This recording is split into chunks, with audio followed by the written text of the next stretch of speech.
išklausytumėte. Mano vardas yra Marius. Aš esu krikščionis. Noriu vieną Biblijos vietą jums papasakoti ir mes keliausime savo keliais visi. Žinote, aš negaliu tylėti, kaip Dievas pakeitė mano gyvenimą. Aš negaliu būti tas krikščionis, kuris susidėjo Dievo baimingą kaukę ir vaizduoja, kad jis yra tikintis, tik tai bažnyčioje. Nenoriu būti toks krikščionis, nes mes žiūrėdami į alkoholikus matom, kad jie yra alkoholikai, į prostitutės matom, kad jie prostitutės, į menininkus žiūrėdami mes matom, kad jie yra menininkai. Aš kaip krikščionis esu krikščionis. Biblija sako, Evangelija tai Dievo jėga išgelbėti kiekvienam, kuris tiki. Kas tai per jėga, kuri pakeitė mano gyvenimą? Kas tai per jėga, kuri gali pakeisti kiekvieno žmogaus gyvenimą? Kaip aš buvau žmogus, kuris buvau gilioj depresijoje, aš buvau giliuose kompleksuose, mano vidus buvo labai smarkiai sudaužytas ir širdys buvo smarkiai sužeista. Aš buvau pats nelaimingiausias žmogus, todėl puoliau pakeisti savo šitą būseną alkoholiu ir narkotikais. Bandžiau jaustis gerai, nes norėjau uždengti tą negatyvą, kuris buvo mano gyvenime. Bet galiausiai atsitiko taip, kad mano gyvenimas per šitos dalykus sugriuvo. Aš tapau narkomanas ir, ta prasme, tapau niekam nereikalingas, nes negalėjau įsikapstyti iš šios problemos. Bet patikau pas žmonės, kurie skleidė Dievo žodį kaip aš jų. Aš pasimeldžiau atgailos maldą, įtikėjau į Dievą ir gyvenimas mano pasikeitė. Ir žinote, laikui bėgant aš gavau laisvę nuo depresijos, laikui bėgant aš gavau laisvę nuo kompleksų, gavau laisvę nuo narkotikų ir aš tapau laisvas žmogus. Ir žinote, iš tiesų šita jėga jinai gali pakeisti kiekvieną iš mūsų gyvenimą. Tu dabar galbūt važiuoji į namus, pas savo draugus, gali važiuoti į darbą, bet žinai, iš tiesų tu pats atsakingas už savo gyvenimą. Ir tu gali būti laisvas, mes esam laisvoj Lietuvoj. Ir iš tiesų, aš noriu pasakyti tau, jeigu tu iš tiesų išgirsi, ką aš noriu tau pasakyti, tu nebeliksi toks pats.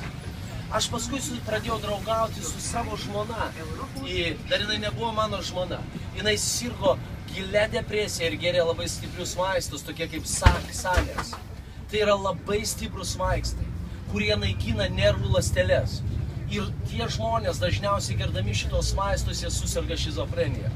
Aš pradėjau su ją draugauti. Aš pamačiau, kad jinai graži, nuostabi mergina, kuri man labai patiko.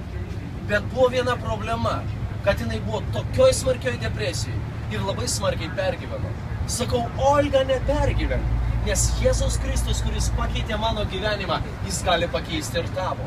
Nes tai Dievo jėga išgelbėti kiekvienam, kuris tiki. Ir žinote, jinai įtikėjo į Dievą ir Dievas ją išlaisvino. Tuo labiau jinai sirgo nervinę epilepsiją. Ir Dievas išlaisvino ją.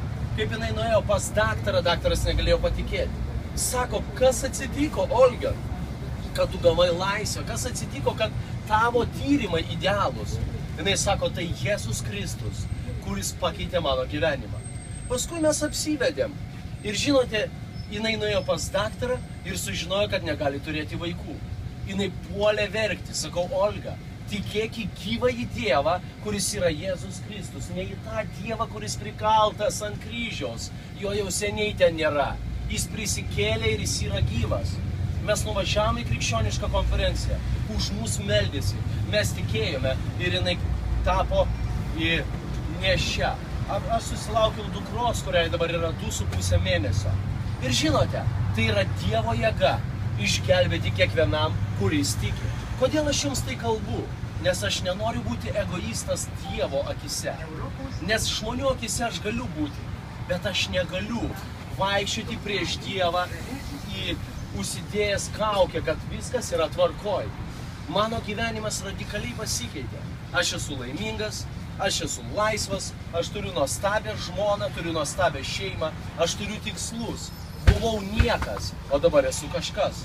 Dėl to Dievas beldžiasi į tavo širdį ir laukia, kol tu atidarysi savo duris ir pasikviesi Jėzų Kristų į savo gyvenimą.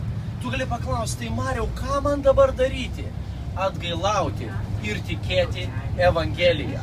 Ir jeigu tu priimsi Jėzų Kristų į savo širdį, šita jėga, jinai bus gabi išlaisvinti tave iš depresijos, išgydyti nuo neišgydomos ligos, atstatyti tavo santykių šeimoje, kurie jau yra prie skyrybų ribos. Šita jėga gali padaryti stebuklą tavo gyvenime. O svarbiausia, tu gali gauti nuodėmių atleidimą. Dėl to aš tau siūlau priimti Jėzų Kristų į savo širdį ir tavo gyvenimas pasikeis. Būk laisvas, mes esam Lietuvoj laisvoj. O čia yra atgailos malda šitoj skrajutėj.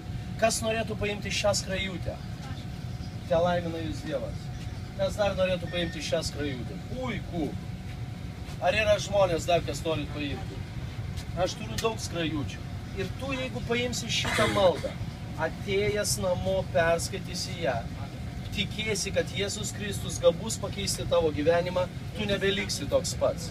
Jėzus Kristus, jis yra viltis. Jis atleidžia nuodėmes, jis keičia žmonių gyvenimus. Kas dar nori paimti? Te laimina jūs Dievas. Yra ten kas nors galia, kas nori paimti. Aš esu iš protestantų bažnyčios, kuri vadinasi Naujoji karta. Jūs galite surinkti www.naujojikarta.lt ir pasiklausyti mūsų audio pamokslų. Geros dienos jums.